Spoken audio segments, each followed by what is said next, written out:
नमस्कार, मैं हूं शिशिर और आप देख रहे हैं खबर हिंदुस्तान। तो चलिए नजर डालते हैं अब तक की खास खबरों पर। फलक पर पहुंचने की दिशा में केजरी का एक और कदम। पंजाब में मिली प्रचंड जीत ने आप के मुखिया अरविंद केजरीवाल को राष्ट्रीय फलक पर लाकर खड़ा कर दिया है। 5 राज्यों के विधानसभा चुनाव में बेशक आपके हक में एक राज्य आया हो, लेकिन राजनीतिक विश्लेषक इसे देश की सियासत के लिए बड़ा संकेत मान रहे हैं। माना जा रहा है कि लगातार जनाधार खो रही कांग्रेस से सियासत में जो जगह बन रही है उसकी भरपाई आप कर सकती है। अखिलेश ने कहा, आधे से ज्यादा भ्रम दूर हो गया। यूपी विधानसभा के चुनाव परिणाम घोषित होने के बाद समाजवादी पार्टी के राष्ट्रीय अध्यक्ष अखिलेश यादव ने बयान दिया है। अखिलेश यादव ने ट्वीट कर कहा कि उत्तर प्रदेश की जनता को हमारी सीटें 2.5 गुना व मत प्रतिशत 1.5 गुना बढ़ाने के लिए हार्दिक धन्यवाद। अखिलेश यादव ने आगे लिखा कि हमने दिखा दिया है कि भाजपा की सीटों को घटाया जा सकता है। भाजपा का ये घटाव निरंतर जारी रहेगा। आधे से ज़्यादा भ्रम और छलावा दूर हो गया है, बाकी कुछ दिनों में हो जाएगा। जनहित का संघर्ष जीतेगा। एनआईए और एसआईए की टीम जुटा रही सबूत। सलसिया चौक इलाके में बुधवार को आईडी धमाके को अंजाम देने वालों की तलाश में पुलिस ने वीरवार को शहर के कई होटलों में दबिश दी। पुलिस ने होटलों के रजिस्टर भी खंगाले जिनमें यहां ठहरने वालों के बारे में जानकारी दर्ज थी। पुलिस इस बात का पता लगा रही है कि हाल के दिनों में कोई संदिग्ध व्यक्ति तो इन होटलों में नहीं ठहरा था जिसका इस घटना से संबंध हो। इसके लिए घटनास्थल के पास वाले होटलों की विशेष जांच की जा रही है। बीएसएफ ने पकड़ा पाक से आया हथियारों का जखीरा। फिरोजपुर बीएसएफ सेक्टर की बीओपी के नजदीक सरहद पर सीमा सुरक्षा बल और एसटीएफ की टीम ने पाकिस्तान से आया आधुनिक हथियारों का जखीरा पकड़ा है। इसमें 5 AK-47 राइफल, 10 मैगजीन, अमेरिका की बनी 3 कोल्ट 8 राइफल, 6 मैगजीन, 5 पिस्तौल, 10 मैगजीन और बड़ी संख्या में कारतूस शामिल हैं।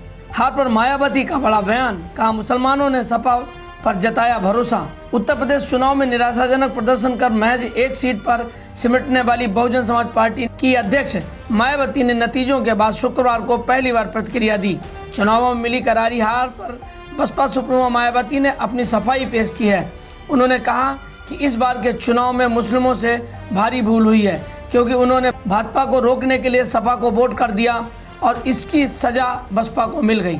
उत्तराखंड में कौन बनेगा मुख्यमंत्री, धामी को ही कमान या कोई नया नाम? भाजपा सत्ता की कमान किसके हाथ में सौंपेगी, इस सवाल पर अब पार्टी फंसती नजर आ रही है। मुख्यमंत्री पुष्कर सिंह धामी के चेहरे पर भाजपा ने चुनाव लड़ा। भाजपा के हलकों में चर्चाएं गर्म हैं कि पार्टी चुनाव हारने के बावजूद धामी को ही सत्ता की बागडोर सौंप सकती है। इसके पक्ष में पश्चिम बंगाल में विधानसभा चुनाव हारी ममता बनर्जी का उदाहरण दिया जा रहा है, जो पार्टी को जिता गई थी लेकिन खुद चुनाव हार गई। आज सीएम पुष्कर सिंह धामी राजभवन जाएंगे और राज्यपाल को अपना इस्तीफा सौंपेंगे। फिलहाल वह कार्यवाहक की भूमिका में रहेंगे। हालांकि धामी को सीएम बनाए जाने के पक्ष में यह तर्क भी दिया जा रहा है कि चुनाव के दौरान उनके पास इतना समय नहीं था कि वह अपनी विधानसभा सीट पर समय देते। उन्होंने पूरे प्रदेश में चुनाव प्रचार किया। सीएम चन्नी ने बुलाई पंजाब कैबिनेट की बैठक। वीडियो कॉन्फ्रेंसिंग से होगा हार का मंथन। पंजाब कैबिनेट की बैठक शुक्रवार सुबह 11:30 बजे चंडीगढ़ के पंजाब सिविल सचिवालय में होगी। ये बैठक वीडियो कॉन्फ्रेंसिंग से होगी। इसके बाद चन्नी सरकार इस्तीफा देगी। चुनाव में चन्नी समेत उनके 14 मंत्री चुनाव हार गए। भदौड़ विधानसभा हलके से मुख्यमंत्री चन्नी को हराने वाले आप प्रत्याशी लाभ सिंह मोबाइल रिपेयर की दुकान पर काम करते हैं। उनकी मां एक स्कूल में दर्जा 4 कर्मचारी हैं। मुख्यमंत्री को हराने के बाद उनकी खूब चर्चा हो रही है। बरसाना की लठमार होली आज। फाल्गुन शुक्ल 9वीं को लठमार होली मनाई जाती है, जो देश ही नहीं बल्कि विदेशों तक में प्रसिद्ध है। वहीं नंदगांव की लठमार होली फाल्गुन मास की 10वीं तिथि को मनाई जाती है। लठमार होली के दिन गोपिकाएं हुरियारों का स्वागत रंग डालकर करती हैं। इस साल लठमार होली 11 मार्च यानी आज है। आज बरसाना में मनाई जा रही है। शिवसेना बोली, भाजपा की जीत में मायावती और ओवैसी का योगदान। यूपी में विधानसभा चुनाव में बसपा की शर्मनाक हार के बाद पार्टी अध्यक्ष मायावती की प्रतिक्रिया सामने आई। मायावती ने कहा कि मुस्लिम वोट सपा की तरफ शिफ्ट कर गया।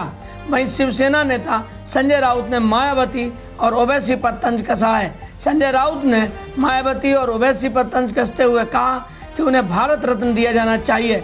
उन्होंने कहा कि भाजपा की जीत में मायावती और ओवैसी का योगदान है।